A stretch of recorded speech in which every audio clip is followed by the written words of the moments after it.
আজকে সকলকে নিয়ে এই উদাত্ত আহ্বান রাখতে চাই যে আমরা একটি সোনালী দেশ উপহার দিব, ঠিক কিনা? ঠিক কিনা? এখানে কোনো জুলুম থাকবে না, নির্যাতন থাকবে না, গুম থাকবে না, আয়না ঘরের মতো এরকম মানুষকে নির্যাতন করা হবে। প্রিয় ভাইরা, ইতিমধ্যে আপনারা দেখেছেন আমাদের থানা নেতৃবৃন্দ, জাতীয়তাবাদী দল বিএনপির দায়িত্বপ্রাপ্ত নেতৃবৃন্দ এবং বাংলাদেশ জামায়াত ইসলামীর নেতৃবৃন্দ আপনাদের মাঝে আছেন। আমি সর্বপ্রথমে বক্তব্য রাখার জন্য অনুরোধ করব, আমাদের চিতলমারীর গর্ব, আপনাদের সকলার পরিচিত মুখ, বারবার কারা নির্যাতিত মজলুম জননেতা, আল্লাহ তাআলার একজন খালিস বান্দা মনে করি আমি, জনাব মাওলানা মাসুম বিল্লাহ, লিল্লাহে তাকবীর, আল্লাহু আকবার, লিল্লাহে তাকবীর, আল কোরআনের আলো, ঘরে ঘরে আলো, আল হাদিসের আলো, ঘরে ঘরে আলো। আসসালামু আলাইকুম ওয়া রাহমাতুল্লাহি ওয়া বারাকাতুহু। ওয়া আলাইকুম আসসালাম ওয়া রাহমাতুল্লাহি।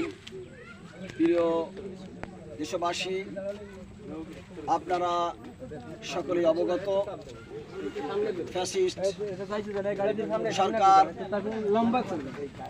বিশিষ্ট স্বৈরাচারী, সারা বিশ্বে যত অহংকারী স্বৈরাচারী বাদশাহ ইতিপূর্বে ধ্বংস হয়েছে, সকলের সকল অর্জন একমাত্র খুনি হাসিনা ম্লান করে দিয়েছে। আমরা গুয়েতানাম কারাগারের কথা শুনেছিলাম, কিন্তু আমরা আয়নাঘর যখন দেখেছি তখন বুঝতে পেরেছি পৃথিবীর সকল নির্যাতনকে, এমনকি আইএমএ জাহিলিয়াতের সকল নির্যাতনকে ম্লান করে দিয়েছে খুনি হাসিনা। আপনারা জানেন, এই বাংলাদেশে ইসলামী মূল্যবোধ এবং বাংলাদেশ জাতীয়তাবোধের সমন্বয় এই আন্দোলন সংগঠিত হয়েছে। হাতে হাত রেখে,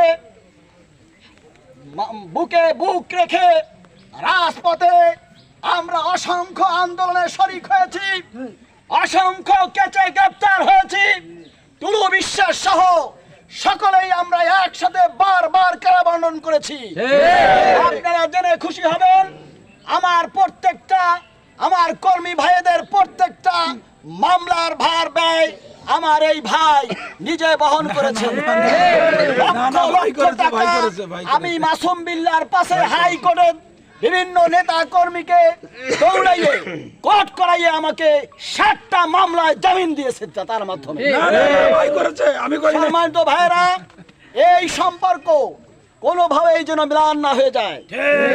বাংলাদেশ জামাত ইসলামী থানা শাখার পক্ষ থেকে আমি সকলকে বলতেছি, ইসলামী মূল্যবোধ এবং জাতীয়তাবোধের যে সমন্বয় হয়েছে, ইনশাআল্লাহ এর মাধ্যমে আগামীর সংবিধান কোরআনের সংবিধান হবে।